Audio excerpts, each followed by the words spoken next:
mentee relationship, and then a call to action with some different categories that I want to talk to you about, and then I'll take whatever questions that you have.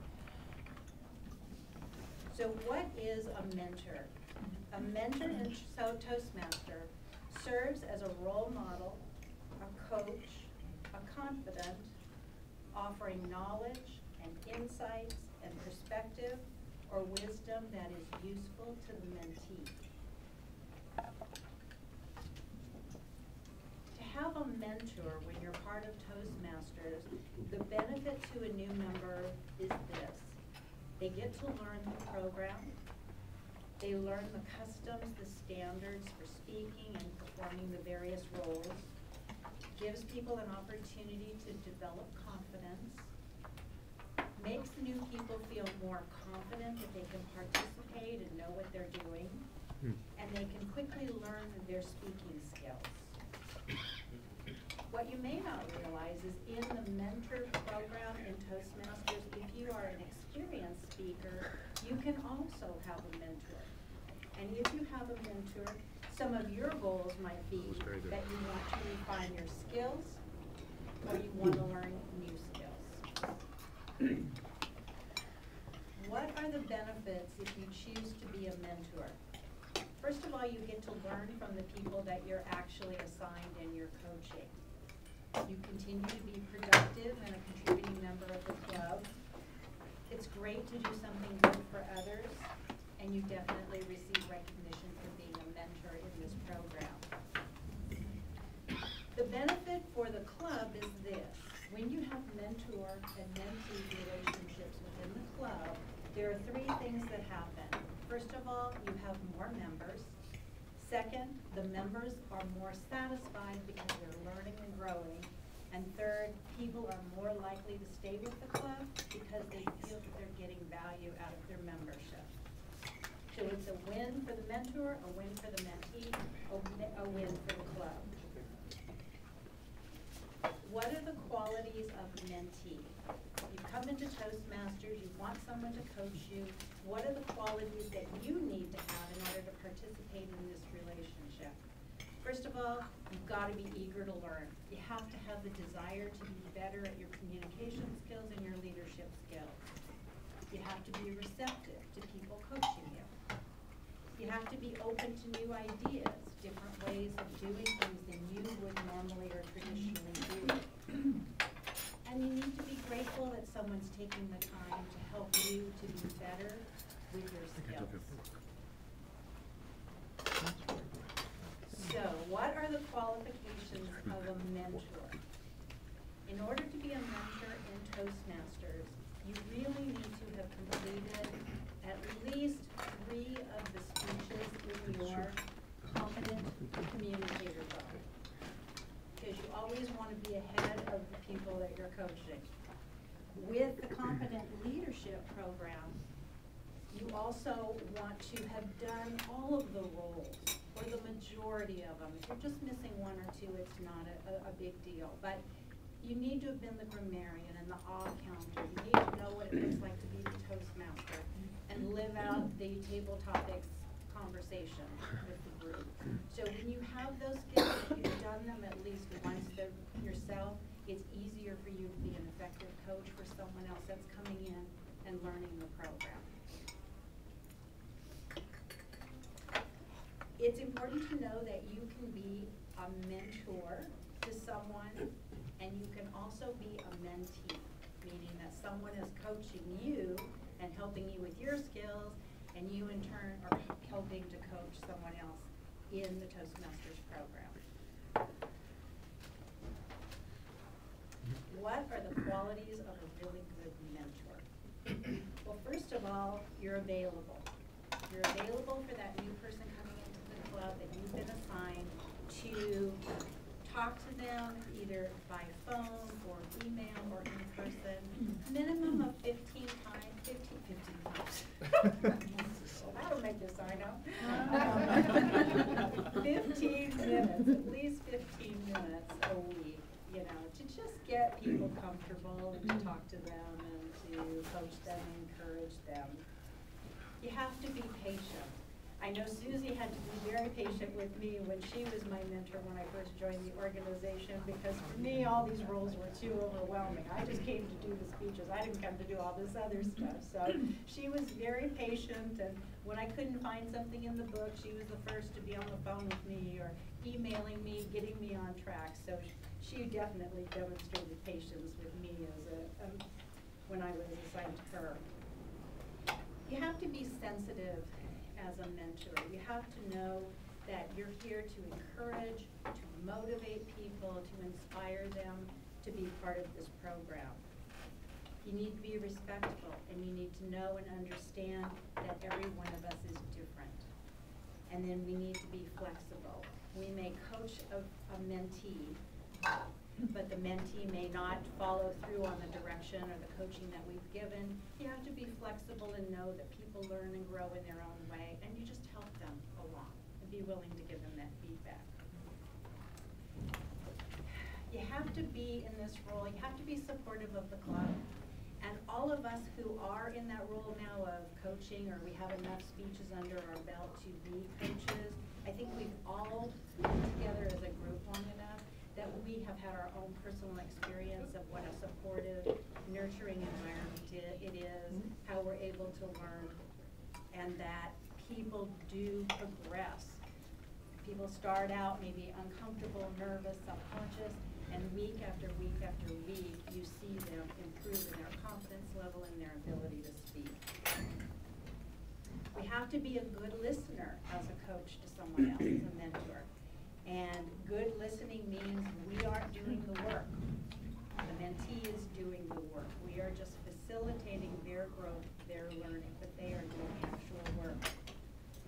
And finally, we have to be willing to help someone else. That's a quality that you have to have as a mentor in the organization. You have to have that desire to want to help somebody be better.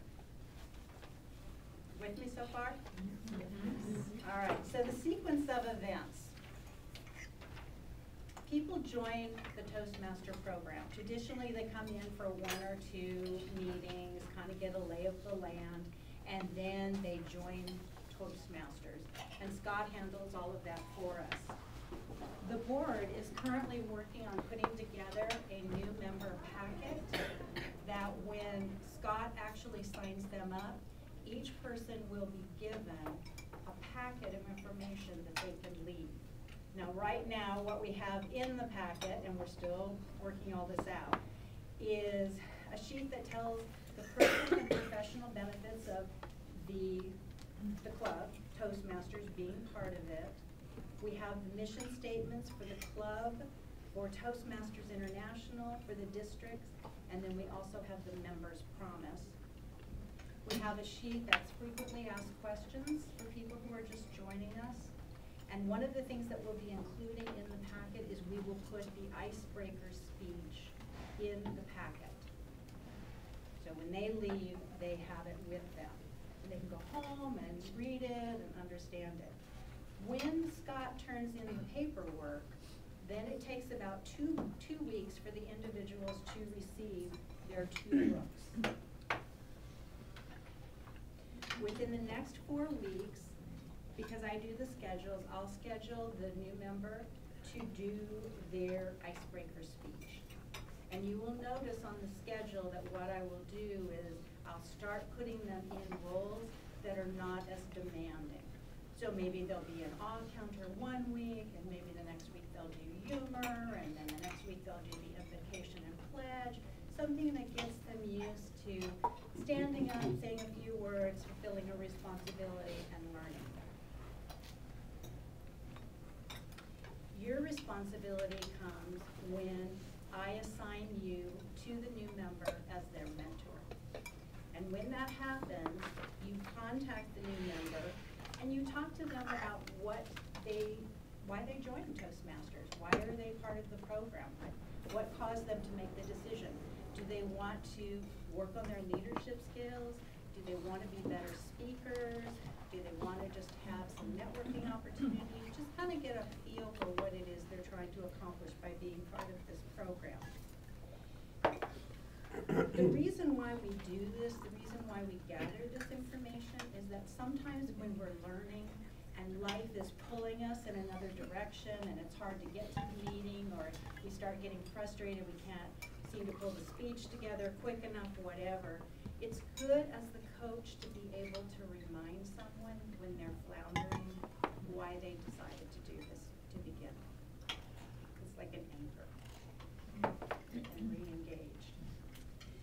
What you'll want to do is you'll want to encourage your mentee to read their books, to go through them. In both books, at the back of the books, it does clearly show the different roles and responsibilities.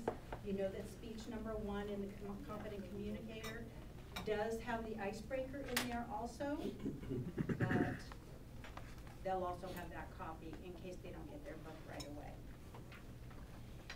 When you see the master schedule, when it comes out, make a note to circle your name and circle your mentee's name. And pay attention to where they are in their learning and what you need to be proactively helping them to get ready for. We want to also encourage them to bring their books each week so that they can be evaluated, especially when they start doing roles that qualify for the leadership book. And we want to always encourage them that as soon as they know that they have a speaking role coming up, to begin preparation so that it's not preparation at the very last minute. The icebreaker is probably the most challenging speech that we do when we come into Toastmasters. So this is where a lot of hands-on is really helpful. It's the most difficult, so if you need to help them to come up with speech ideas or how to organize their speech, if you want to be their person that they give the speech to the very first time so that you can kind of give them some feedback, that's okay too. If they just want to read you their outline, that's good. Just whatever is comfortable in that situation. And then you want to praise them, encourage them, motivate them, and then definitely after they've given their speech, reinforce and give them lots of reinforcement and acknowledgement. And that's what keeps us all excited and engaged in this program. Sorry, I'm still getting over this voice problems. I'm struggling with it. For mentors, moving on, as your mentor relationship goes on with different individuals, you want to make sure that the members, that the mentees know that there are all different kinds of resources available to them. We have the OC Toaster website. We have the Toastmasters International site. They can go to the headquarters there in Manchester or Margarita and pick up supplies. Whatever it is that they want and need, there are resources available. We want to always give positive feedback. It's a good idea to sit with your mentee as they start getting used to coming to the meetings and show them the agenda, talk about the different roles, talk about the different officers, what their responsibilities are, so that people really get a sense of what the club is all about.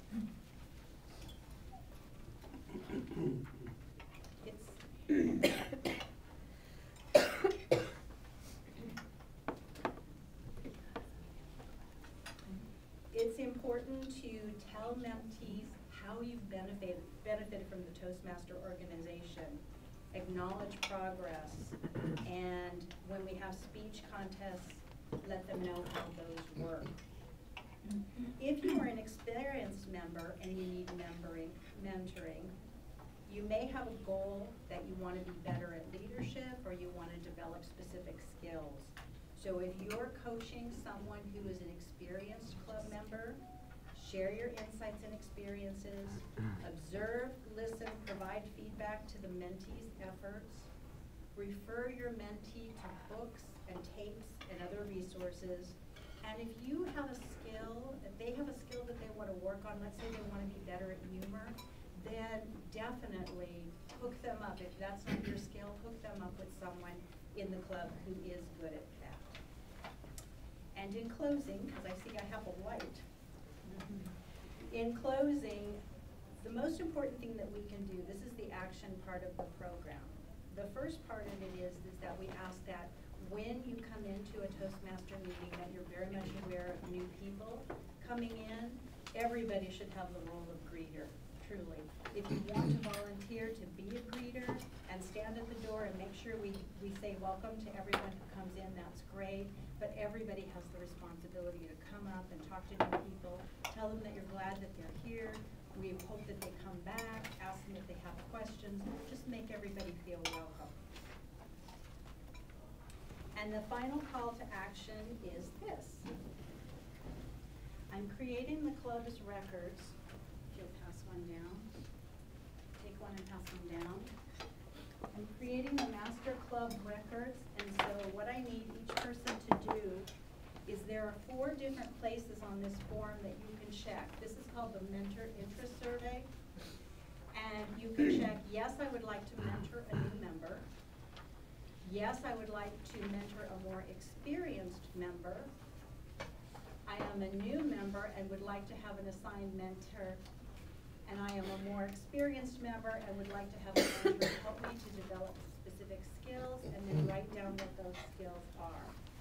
If I could ask every single person to fill this out for me and give it back to me today, if you are currently mentoring someone, tell me who you are mentoring.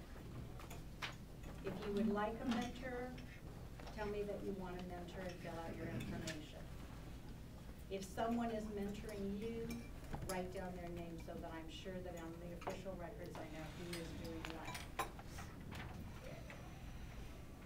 And then by Monday of next week, I will have everyone who has requested a mentor signed up with their new mentor for the program.